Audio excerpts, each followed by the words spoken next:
High, welcome back to my another mini blog. তো তোমরা তো জানোই আমরা সবাই ঘুরতে এসেছি পুরীতে। তো আজকে হচ্ছে ডে 2। আজকে ঘুম থেকে উঠেই একটা সুন্দর ব্রেকফাস্ট খাওয়ার পর আমরা গিয়েছিলাম একটু মার্কেটে। এইটা হচ্ছে পুরী সি বিচ মার্কেট। এখানে এই ফিশেস, মাছ এগুলো সব পাওয়া যাচ্ছিল। আর এই ক্লিপগুলো আমার বাবাই তুলে নিয়েছিল, কারণ ওখানে এত গন্ধ, ওখানে আমরা যাইনি।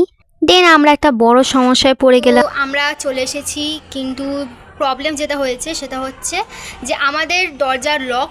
আর আমরা মা বাবারা তো ওখানে মাছের বাজার করেই যাচ্ছে, আর আমরা দুর্গন্ধে থাকতে পারছি না।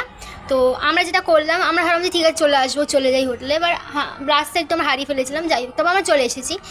আসার পর আমরা রিয়ালাইজ করলাম যে আমাদের চাবিগুলো আমাদের মা বাবাদের হাতে আছে। আর তারা ফোন করলো, তারা নিজেরাই বললো যে হোটেলে চলে যা।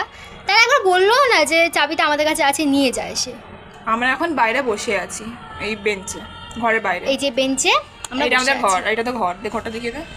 এই যে পাশে এখানে আমাদের ঘর আছে, তো দেখে থাকলো। তো তোমরা তো শুনেই নিলে। দেন এখানে আমরা গিয়েছিলাম একটু সি বিচে, অবভিয়াসলি চান করতে অ্যান্ড পিকচার্স ক্লিক করতে। তো এখানে আমরা কোকোনাট ওয়াটার খাচ্ছিলাম, অনেক ভিডিও ক্লিপস নিচ্ছিলাম, দেখতেই পাচ্ছ।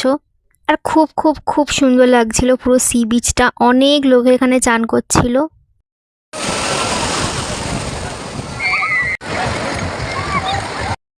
দেন সন্ধেবেলা এখানে আমরা রেডি হয়ে গিয়েছিলাম বিচে যাওয়ার জন্য। আর এখানে তো অনেক মার্কেট এমনিতেও বসে, তো আমরা জাস্ট রোডটা একটু দেখছিলাম। আর এই যে সবার প্রিয় খাজা এখানে তো বিক্রি হচ্ছিল, তো এগুলো আমরা পরে কিনেছিলাম। দেন আমরা গিয়েছিলাম মিয়ামোড়ে গিয়ে আমরা এটা খেয়েছিলাম, খুব টেস্টি ছিল। আর মোমো খেয়েছিলাম। তো চলো নেক্সট ভিডিওতে আবার দেখা হচ্ছে।